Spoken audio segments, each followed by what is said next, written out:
Hi there and welcome back to Japan. Okay, I think I just heard the postman. Yeah, we have a lot of boxes, don't worry about that. Okay, here we go.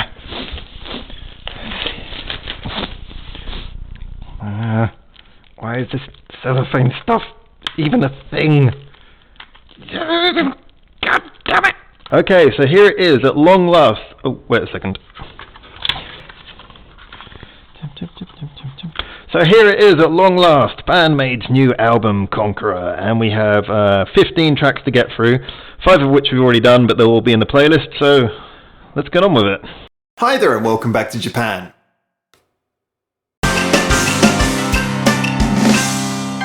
So obviously this is our track-by-track listen through to BAND-MAID's new album Conqueror that I've just received, and there's a lot of things I want to mention before we get into this album, and obviously we're doing the track-by-track as usual in a playlist, and as usually I'll be dropping a new video into this playlist every day until we've heard every single one of the tracks. Now this is an album that I've been waiting a long time for, and you know, there's a few reasons for that, but I think one of the main things is now on this channel we've actually listened to every single BAND-MAID album track. We've gone through all the albums in track-by-track listen-throughs, and the one thing that I always said is that this band is a very easy one to admire. Their style is fantastic, their musicianship, I think, although it might be hard to pick any one member and say they are the greatest at their instrument in the world, the average playing quality of this band is, I think, probably the highest average quality of any band that I know of currently playing on the circuit. And so this is just kind of like a really fantastic band, but one of the problems that I always said is that they have kind of a bit of a safe zone. You listen to a lot of their songs and they're very good at doing what they do, but it seems that every time they push a little bit outside, sometimes they kind of get hit back and people kind of say, hey, that's not hard rock, don't do that. I remember there was a lot of backlash, apparently, according to you guys, the fans, you told me this, because I'm quite recent to this party, over things like Start Over. And, you know, I understand that it's a bit of a difficult one when you're a hard rock band breaking out of that. Anyway, for me, as a music lover, I love hard rock, but I also love all styles of all genres and styles of music. You know, from your pop to your hard rock, hip hop, classical, jazz. I listen to pretty much all of it. It's just something that I really enjoy. And I wanted to hear these talented musicians kind of, you know, experiment with the formula, still be themselves, but do some things outside of that. And all of the singles have given me the indication that this is where they're going. And from what I've heard, the little bit I know about the background of the album, with their new label, maybe this is the reason, they seem to have had more time to work on this. I mean, I know there are exceptions to this rule, but as a general, I think the greatest albums ever written usually are the ones that are either by chance, or they're the ones where the band have had a good chance to sit down and just sort of, you know, take their time, you know, do it on tour or just take a long time off to really work on an album. It's when it's not rushed. It's when you've got time to make a song and then sit on it for a while, come back to it, adjust it, add more, make it better. So I'm really excited about this because I think this is going to be, for me, an album where we're going to hear more of what they can do. And certainly the reports I've got from you guys who've listened to the digital copy before I got my physical copy, I held myself back as long as I could. You guys have been telling me this is an album that does a lot of experimentation, there's a lot of different things, and especially you guys have been pointing me towards track number 1, Page, which is the one that we will be listening to now. My camera doesn't focus so fast. Yeah, doesn't matter. We're going to be listening to it anyway. So, as usual, this is going to be our track-by-track review. Please, if you're not already, then feel free to follow this in the link in the description below, although if you're watching this video the day it comes out, it'll be the only one in the list, but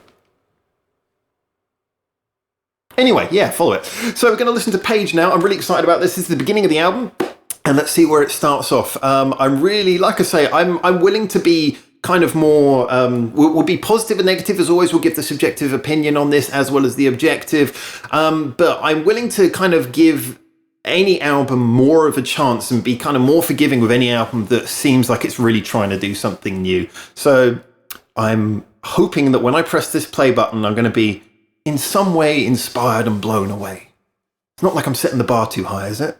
All right, here we go. This is Page, track 1 from Conqueror by BAND-MAID.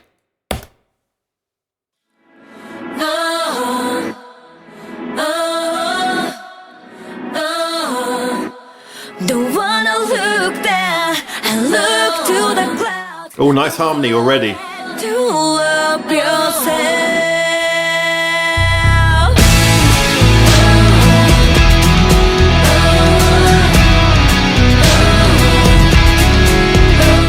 That's a great intro. I love how dynamic it sounds already.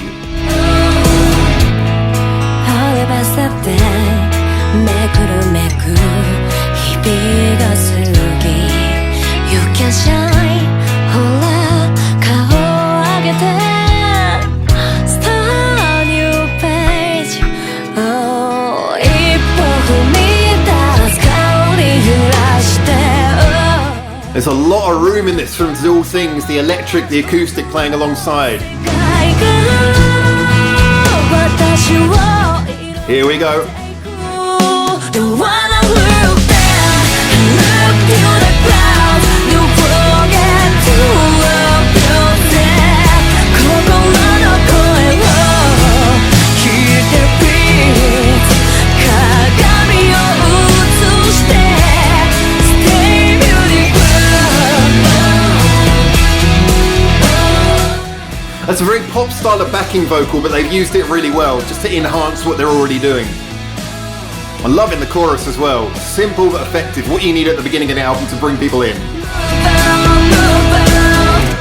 One day いつか散るどうせなら花のようあでやかに美しく No matter who says what I was stopping.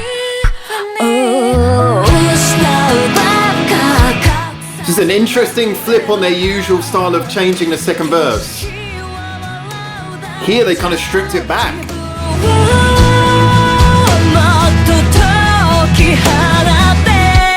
Don't wanna look back, look to the clouds. Don't forget to love yourself. 心の声を聞いて please. 鏡を映して Stay beautiful.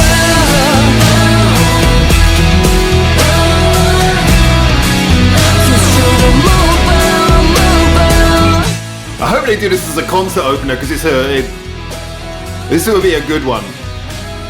That's just a nice refrain. Take a deep breath ありのままがいいこの瞬間今だけでしか The play between the picked guitar and the sort of riffing one. Again, be born again.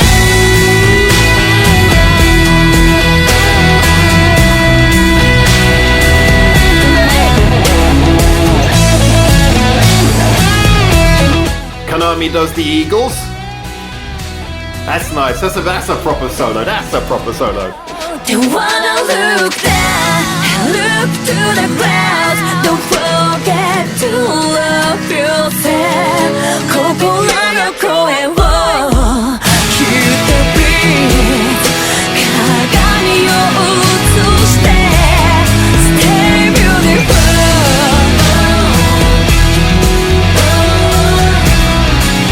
You should move on, move on.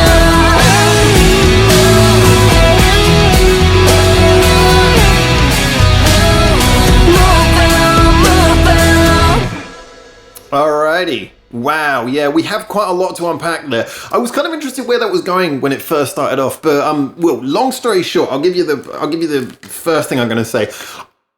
If anyone's worrying what my reaction was going to be to this, because we're always honest on this channel, I would say this is not only a good track, I really like this. I can't wait to hear this again. And I'm going to break down precisely why in a minute. But this is the sort of track where I'm kind of happy that we didn't do our BAND-MAID top 20 songs or whatever it's going to be before this, because this is definitely, without hearing the rest of the album, this track is definitely getting on there.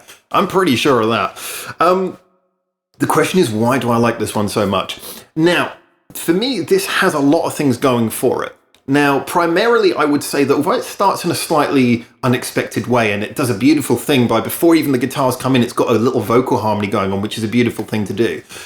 So it's really already filling your ears without even using the guitar, and I think that's kind of an important thing, kind of demonstrating that as a band, they have the musical know-how to make something that sounds thick and engaging, even without the guitar. The guitar is how they do their rocking, but they can do plenty outside of that, where so many rock bands only can do something interesting with the guitar.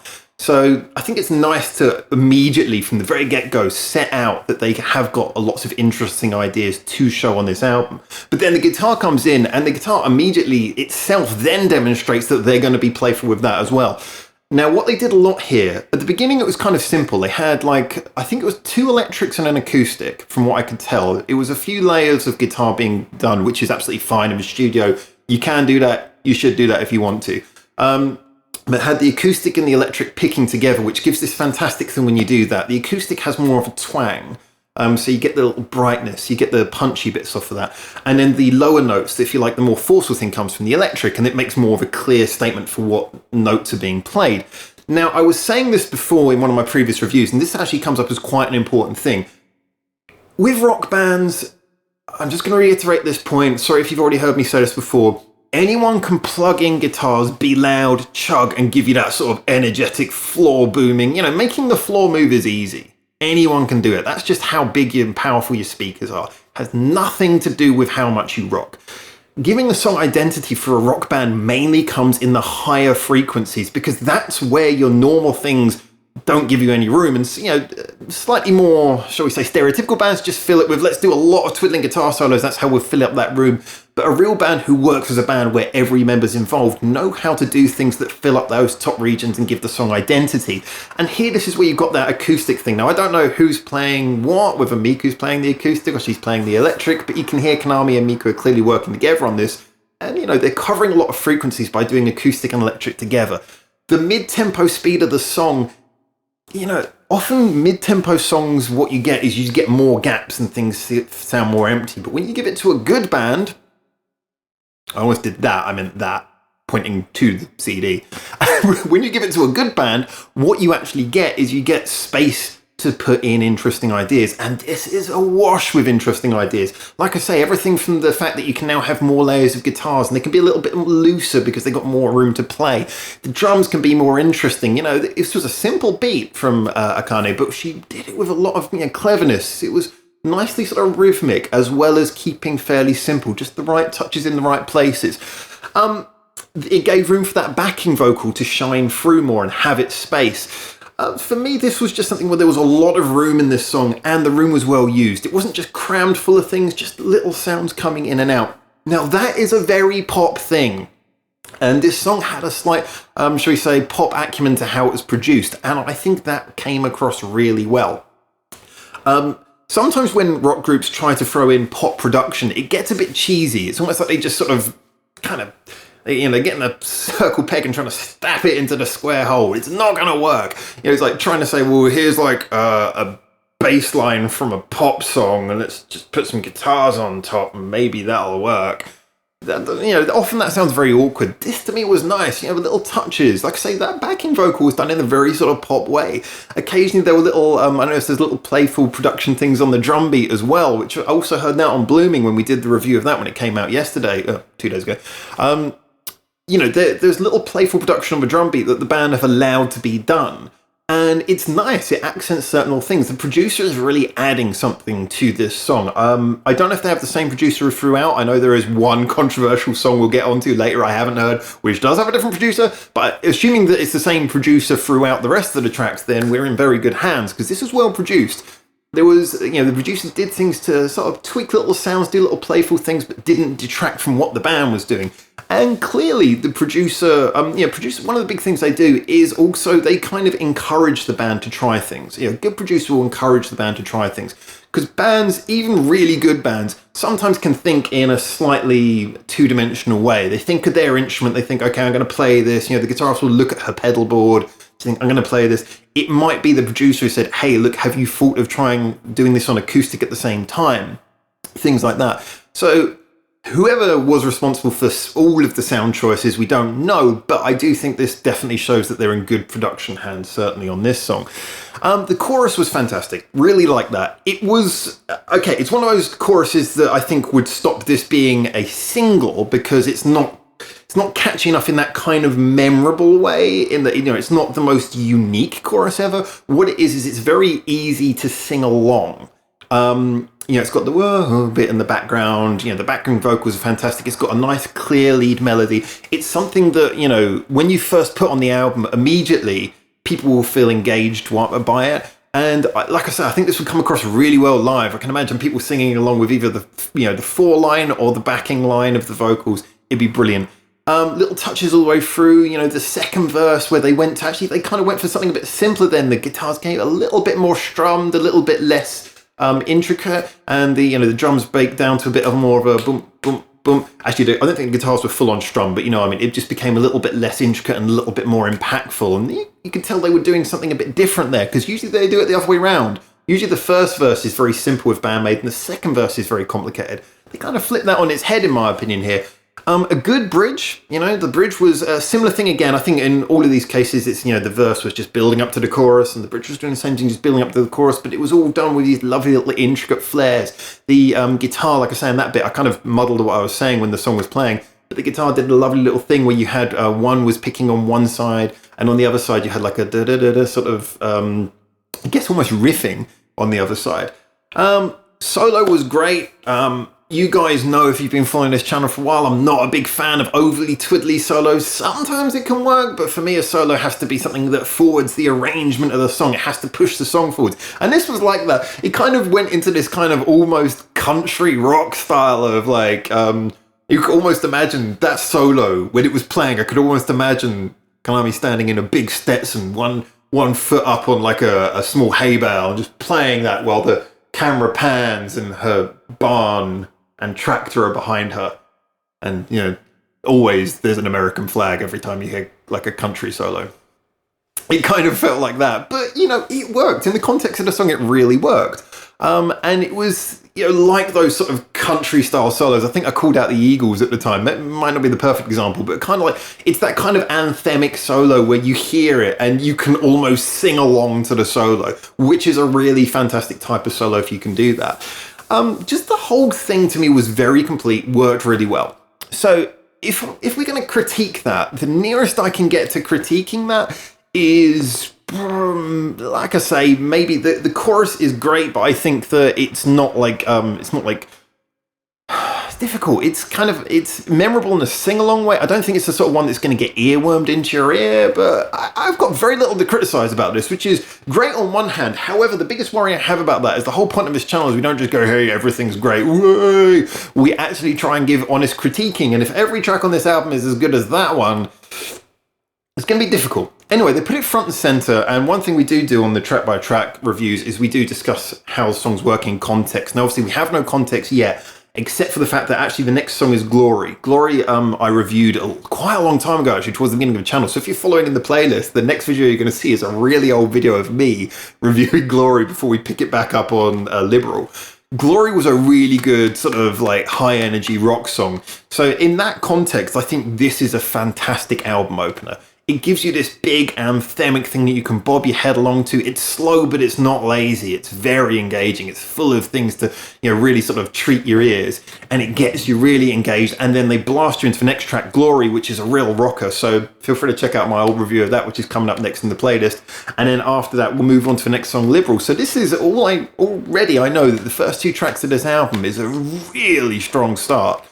It's 15 tracks.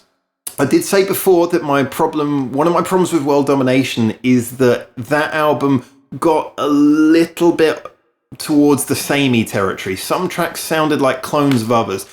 And now I'm kind of hoping, from what I've heard, that's not going to be the case in this album. This is going to have a lot of variation. So I'm really hoping that this is going to be a 15-track roller coaster ride and a very enjoyable one. But anyway, for now, thank you so much for tuning in. I'm really looking forward to seeing your comments as well below. I think that this is, like I say, a strong start, but it's a case of, again, like I said about Blooming, this is not about being showy. This is about sort of just laying the groundwork, a great intro, and I think we're going to see more of the sort of ultra musicianship we expect from this band later. But what they started off with is a real intelligent work of writing. This is an intelligent writing exercise we're seeing here. So twiddling aside, this is more about writing skill than anything, and that's what I really wanted to see BAND-MAID show development on in this album, and it seems to be the case. So anyway, Following the playlist, Glory's coming next. That's a really old video. And then after that, you'll rejoin me here now for Liberal. And until then, for now, ciao, ciao. Thanks for watching. Feel free to check out more of our hundreds of videos we got online on this channel right now, or get involved in the discussion with us at the many social media links we've got in the description below, where you can suggest new videos and artists for us to check out on the channel. Or you can just do the usual YouTube stuff and comment, like, subscribe. You know how this works by now.